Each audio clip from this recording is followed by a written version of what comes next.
Salam damai sejahtera untuk saudara sekalian di dalam Kristus. Saya mengajak saudara sekalian untuk bersama memuji Tuhan. Lagunya yang saya mau ajak untuk kita nyanyikan bersama, Besarlah Allahku, How Great Thou Art, karya Stewart K. Hine tahun 1949. Liriknya ditulis oleh Carl G. Boberg tahun 1885. Ada 3 bait yang bisa kita nyanyikan bersama dalam bahasa Indonesia. Liriknya demikian: bila kulihat bintang gemerlapan dan bunyi guruh riuh kudengar, ya Tuhanku, tak putus aku heran melihat ciptaanmu yang besar. Referennya, maka jiwaku pun memujimu, sungguh besar kau Allahku. Maka jiwaku pun memujimu, sungguh besar kau Allahku. Lagunya seperti ini.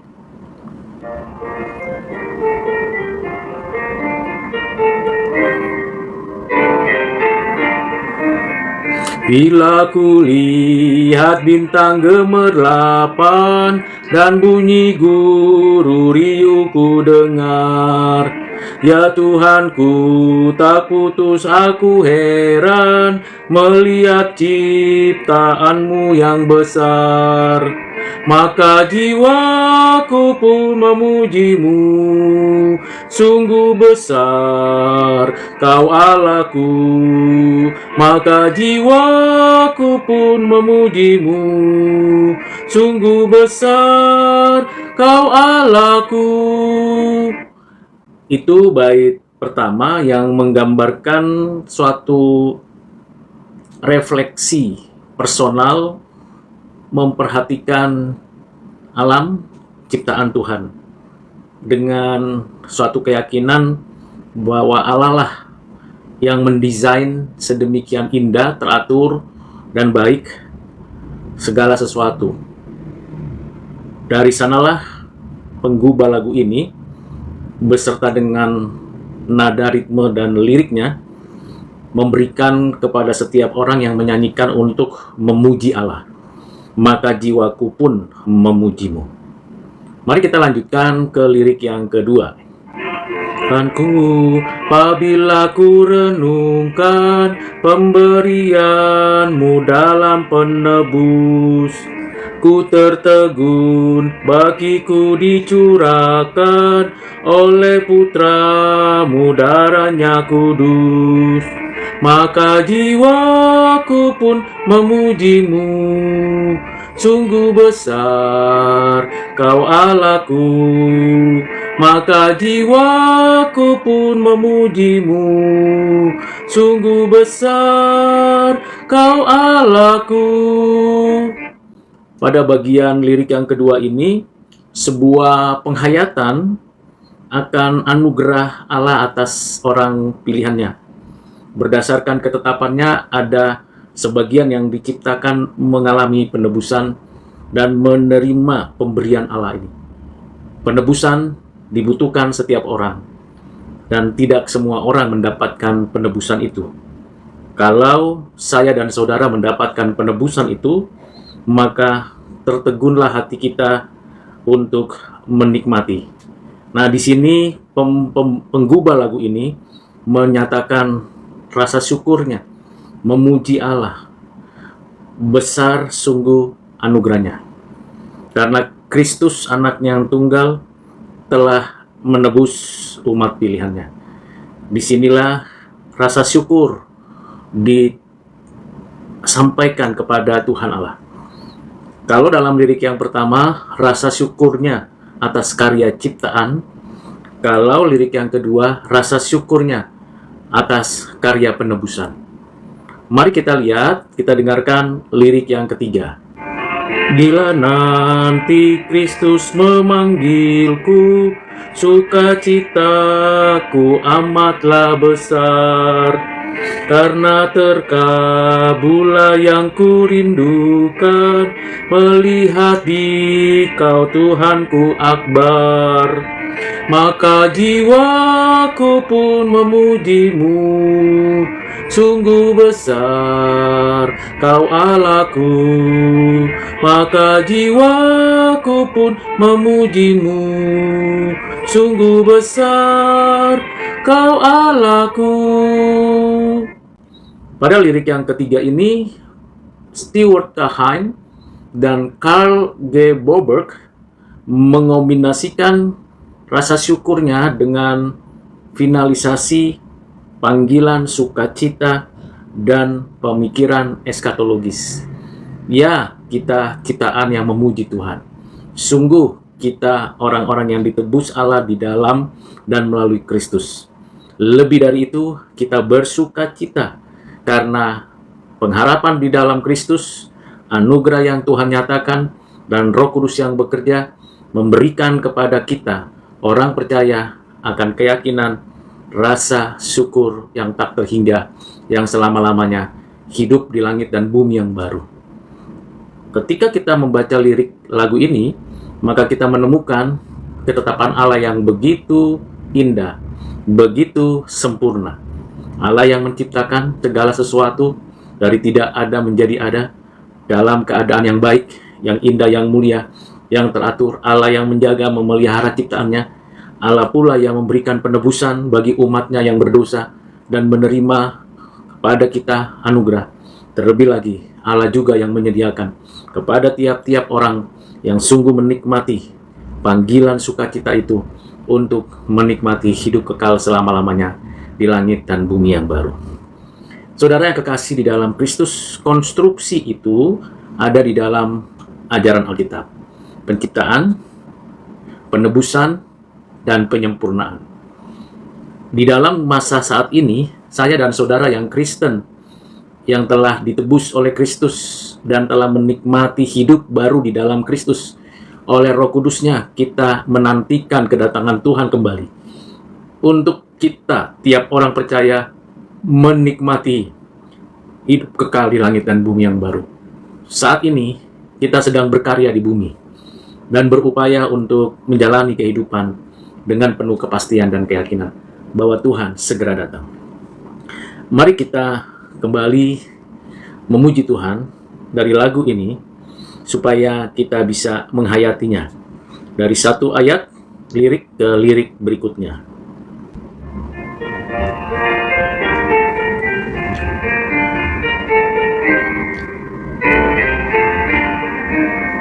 Bila ku lihat bintang gemerlapan dan bunyi guru riuh ku dengar, ya Tuhanku, tak putus aku heran melihat ciptaanmu yang besar.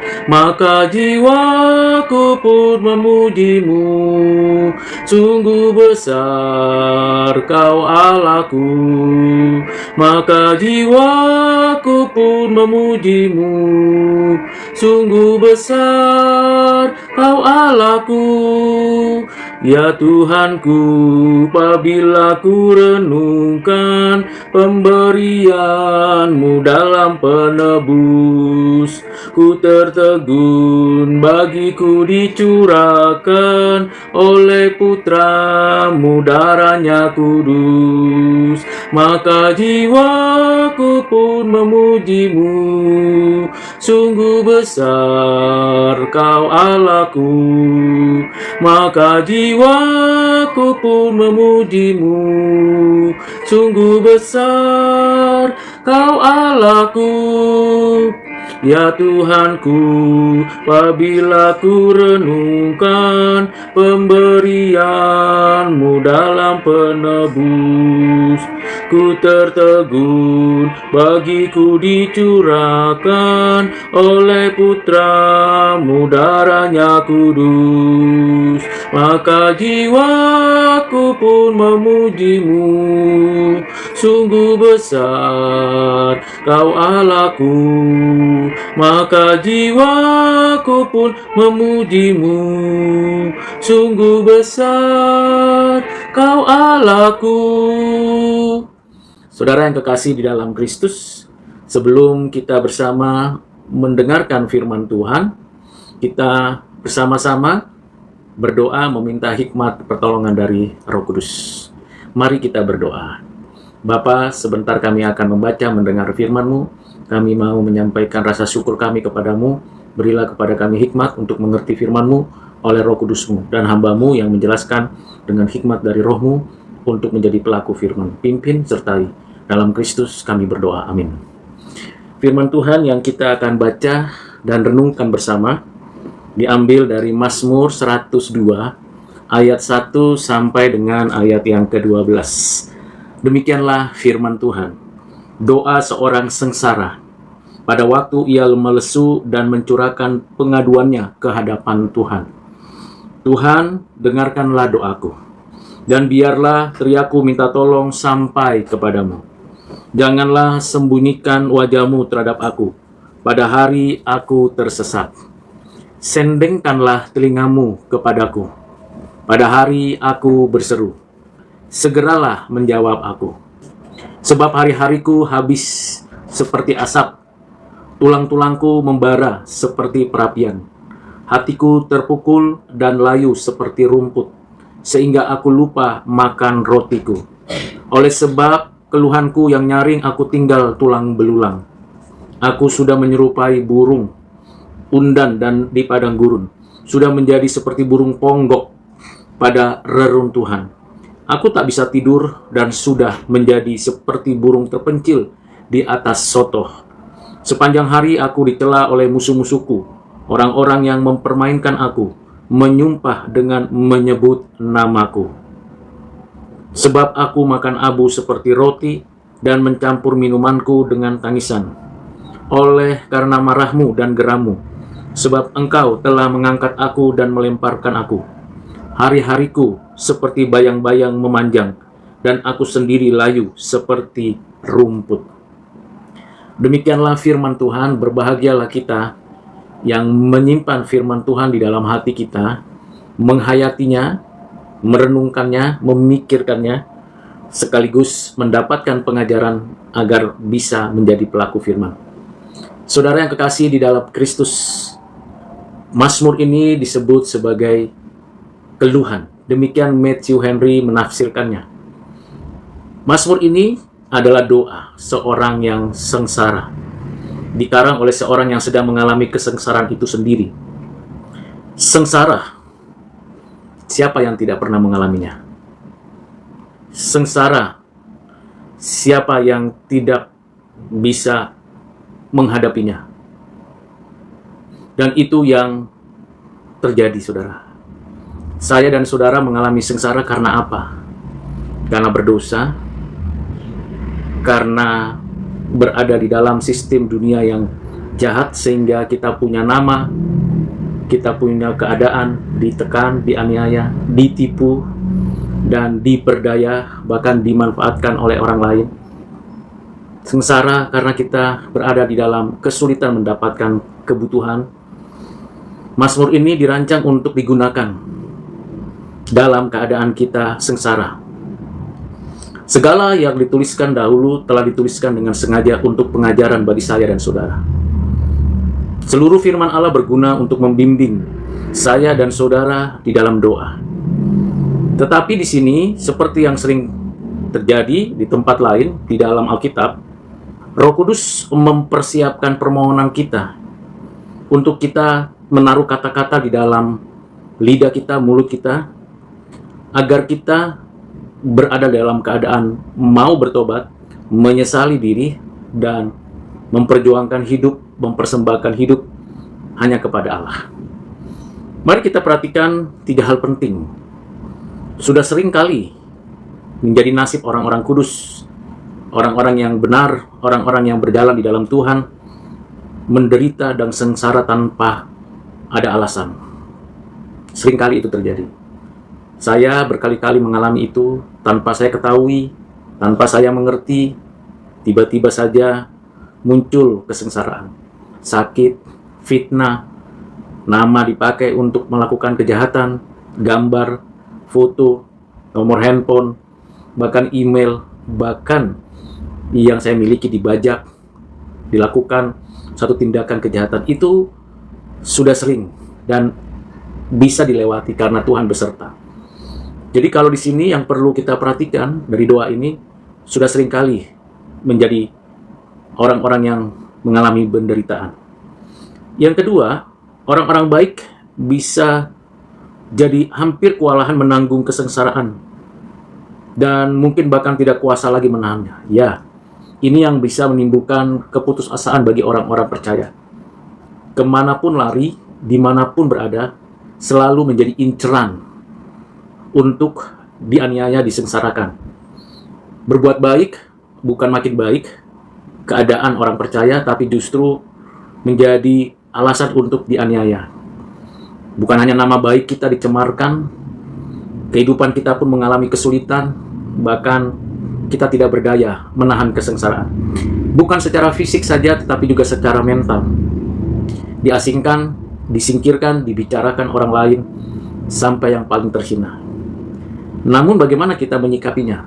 Apakah kita melarikan diri dari kenyataan seperti itu?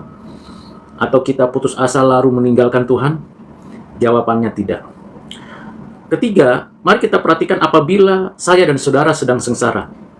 Roh kita kewalahan dan kewajiban kita, kepentingan kita, tentu tidak melarikan diri. Tentu kita harus berhadapan dengan kenyataan yang menyakitkan karena kesengsaraan yang dibuat dunia, yang diperlakukan orang-orang jahat.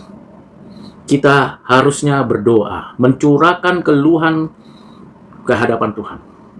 Karena tidak ada jalan lain, semua jalan buntu. Yang kita anggap teman, jadi lawan. Yang kita anggap saudara, jadi musuh dalam selimut. Yang kita anggap orang yang bermartabat, justru mengecilkan hati kita. Yang kita anggap orang itu berwibawa dan bijaksana, justru memberikan kepada kita putus asa. Dalam kesengsaraan yang demikian, tidak ada lagi harapan. Bisa jadi orang percaya akan melarikan diri ke dunia, akan menerima tawaran duniawi. Tetapi kita, sebagai orang percaya, di tengah kesulitan dan kekualahan, tak sanggup untuk menanggung kesulitan itu, datanglah kepada Tuhan. Memohon hikmat, meminta belas kasihan. Dalam Mazmur 102 ayat 1-12 ini, pemazmur dengan rendah hati memohon kepada Allah untuk memperhatikan kesengsaraannya. Mohon kiranya Tuhan mempedulikan keberadaan dirinya, mendengarkan dan meminta rahmat-Nya. Berharap agar kiranya Allah mendengarkan dan dengan murah hati memberikan kepada kita suatu kekuatan menikmati janji-janji pemeliharaannya. Mari, saudara, dalam kondisi seperti itu dengan doa, meminta kepada Tuhan, nyatakanlah dirimu kepadaku. Janganlah sembunyikan wajahmu terhadap aku di dalam murkamu. Nyatakanlah dirimu untukku, hanya mendengarkanku, tetapi jawablah aku ya Tuhan. Dengan pengertian ini, kita datang dengan jujur kepada Tuhan. Mengeluh meratapi keadaan yang hina ini, yang kita alami, kesengsaraan. Kita tidak sanggup mengantisipasi orang jahat memperlakukan kejahatannya kepada kita. Kita tidak bisa membendung di zaman digital ini. Nama, foto, identitas kita disalahgunakan oleh orang lain. Kita tidak bisa menganulir apa yang sudah diungkapkan orang tentang diri kita, stigma jelek. Bahkan kita tidak sanggup untuk menahan fitnah, kengerian. Mungkin saja karena dosa kita, mungkin saja karena kita menabur yang buruk di masa lalu, mungkin saja ini hukuman untuk kita bertobat.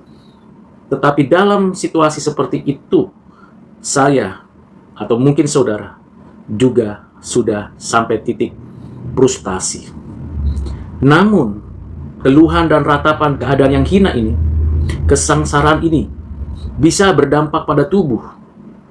Tubuh kita bisa sakit, bisa stres, tubuh kita mengalami kurus kering. Artinya tidak memiliki semangat. Secara tampilan seperti sehat, tetapi di dalam rapuh. Pada suatu ketika saya mengalami kesulitan yang luar biasa itu, saya berupaya menahannya, mempertahankan integritas, menghentikan semua interaksi, menjaga diri sedemikian rupa, mengalihkan perhatian kepada yang lain. Tetapi tubuh ini ternyata di dalam sudah rapuh. Suatu ketika saya datang ke satu tempat untuk memeriksa semua penyakit, ternyata puluhan tahun, bahkan tahunan sudah terkontaminasi semua beban pikiran yang sengsara itu. Sehingga tubuh kelihatannya sehat, tapi sebenarnya rapuh, kering, tidak berdaya. Ada banyak kelemahan, penyakit yang di dalam tubuh. Sehingga kelihatannya tulang-tulangnya menjadi gemuk, tumbuh subur, tapi sebenarnya berada di dalam kerapuhan. Cepat hancur, cepat rusak, layu, dan tak berdaya.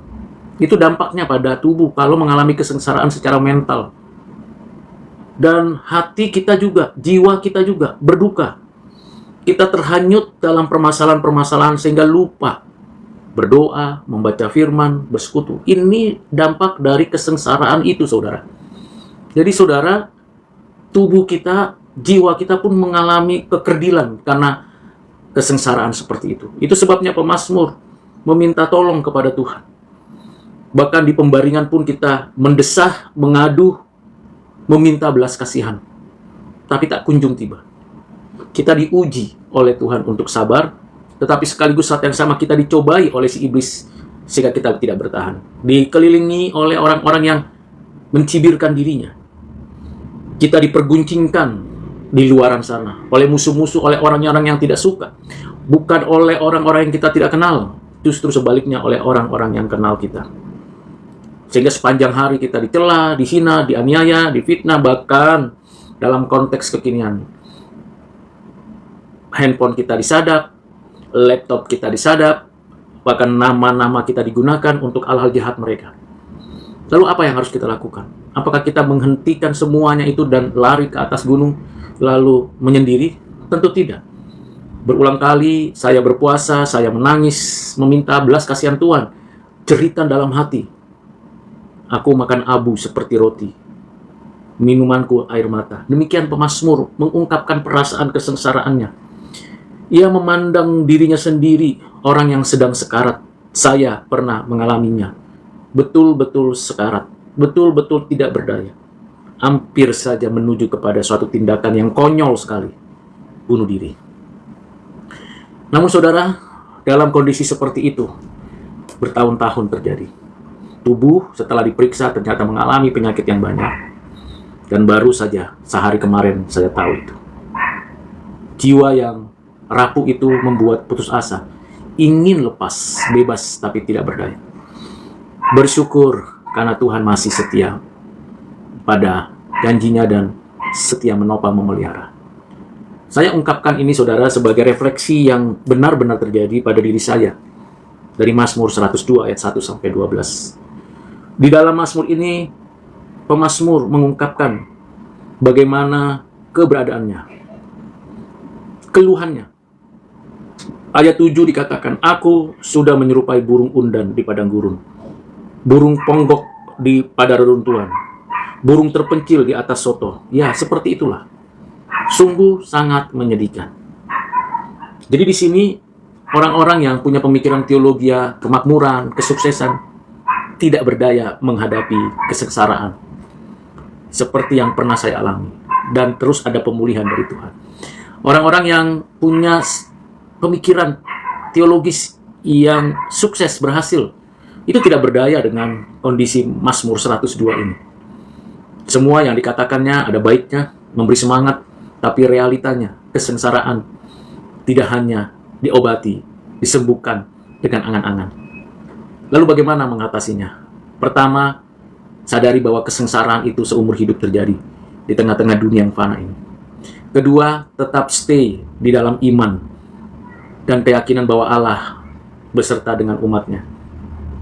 Ketiga, tetap semangat menjalani kehidupan.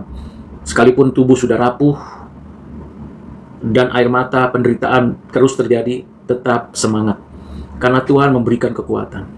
Yang keempat, tetap menjalankan tugas tanggung jawab sampai akhir hidup. Baik sebagai hamba Tuhan, sebagai pekerja, sebagai anggota keluarga, anggota gereja, anggota masyarakat, tetap bertanggung jawab mengerjakan tugas sampai akhir hidup. Dan tentu yang terakhir berserah. Bukan pasrah, bukan menyerah, tapi berserah.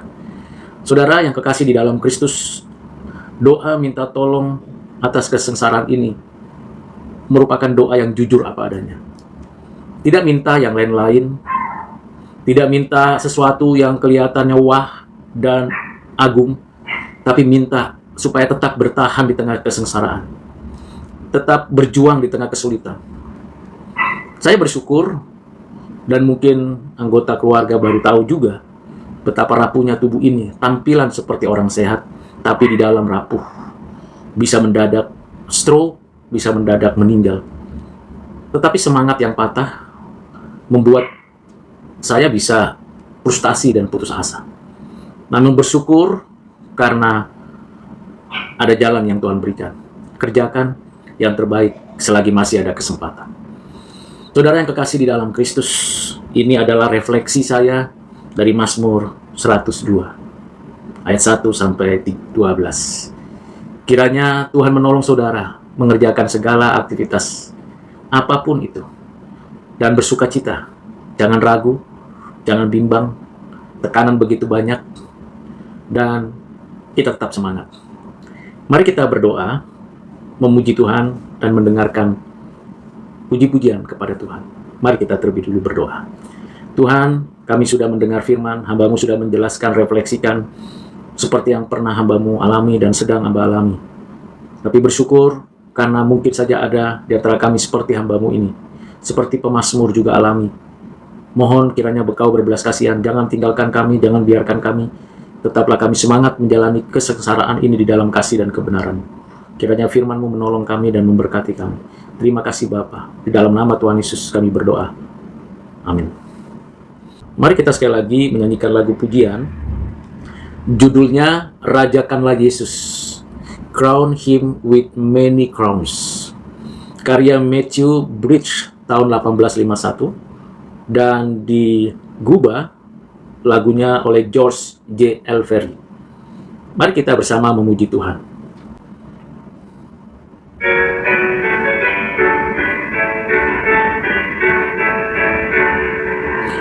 Rajakanlah Yesus, domba di takhta-Nya. Dengarlah suara pujian kumandang di sorga. Bangunlah jiwaku, bersama pujilah Tuhan yang mati bagiku, pujilah selamanya. Mahkotailah Tuhan, Raja kehidupan, sorakanlah kemenangan atas keselamatan, muliakanlah Dia yang mati dan bangkit, serta menganugerahkan kehidupan yang kekal. Mahkotailah Tuhan, Raja Maha Kasih, ternyatalah kuasa-Nya indah dan mulia. Pujilah penebus yang mati bagiku, puji dan muliakan Tuhan selama-lamanya. Lagu pujian ini memberikan saya semangat menjalani kehidupan sisa waktu yang disediakan Tuhan. Mungkin besok, lusa, atau tahun ke depan lebih banyak lagi kesengsaraan yang harus dihadapi. Mungkin sudah meninggal dunia, mungkin juga masih ada waktu puluhan tahun lagi. Yang pasti lagu ini mendorong hati untuk tetap merajakan Yesus, tetap mengumandangkan pujian kepada Tuhan, tetap menyorakkan kemenangan atas keselamatan, tetap menyatakan kemuliaan bagi Tuhan selama-lamanya. Mari kita rajakan Yesus, mari kita mahkotailah Tuhan, mari kita memuji memuliakan namanya. Sekali lagi, ini bagian penting untuk saya dan saudara merenungkan masa-masa yang sulit menjadi masa-masa merayakan Tuhan di dalam kehidupan kita. Sekali lagi saya akan mengajak saudara menyanyikan lagu pujian ini, seraya untuk merasakan kehadiran Tuhan dalam hidup kita.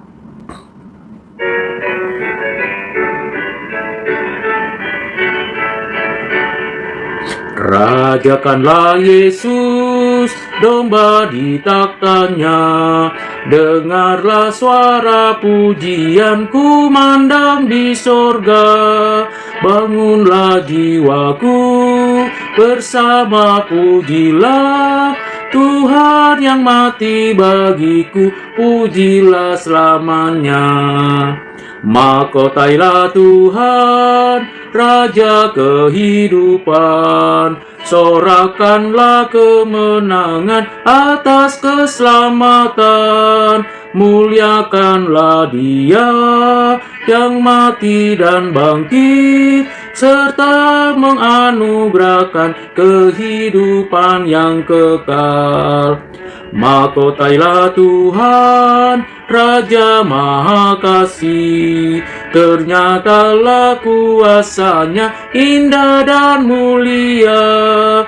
Pujilah penebus yang mati bagiku, puji dan muliakan Tuhan selama-lamanya. Terima kasih untuk saudara yang masih mau mendengarkan pujian, doa, renungan firman. Kiranya tetap semangat dan tetap berjuang. Terima kasih untuk yang memberi support. Terima kasih untuk orang-orang yang baik dan orang-orang yang bersedia waktunya dan mau mendengarkan. Baik, bagi saudara yang sudah terbiasa mendengarkan firman Tuhan dengan penuh kesungguhan, pada waktunya akan diuji apakah kita benar-benar mendapatkan sesuatu manfaat dari pembelajaran firman Tuhan. Kita sebagai orang percaya di tengah dunia yang fana ini diperhatikan Tuhan karena kita milik kepunyaannya. Saya dan saudara adalah gereja di mana Tuhan menyatakan kehadirannya dan Tuhan menunjukkan kuasanya, perlindungannya. Tapi ada kalanya saya dan saudara merasa ditinggal dan sendirian karena apa yang kita sedang gumulkan dan kesengsaraan, kesulitan yang kita sedang hadapi sepertinya tidak diperhatikan. Tuhan peduli dengan diri kita. Tuhan memperhatikan saya dan saudara. Saya menyaksikan sendiri yang namanya kesengsaraan, mengalami sendiri namanya kesulitan. Tidak mudah melewatinya, bahkan terus menghadapinya. Seperti Rasul Paulus mengatakan di dalam surat Roma pasal yang ke-8, bahwa segala makhluk sama-sama mengeluh. Seperti yang Tuhan Yesus katakan, menjelang zaman akhir, di tengah-tengah menuju kedatangan Dia kembali, kita akan menghadapi berbagai macam hal yang belum pernah terjadi sebelumnya. Bukan karena kita mampu, tapi karena Tuhan beserta dengan kita. Kalau mungkin kita pun bisa seperti orang dunia, tidak peduli, tidak memperhatikan, yang penting jalan hidup sudah selesai. Bahkan mungkin saja kita putus asa.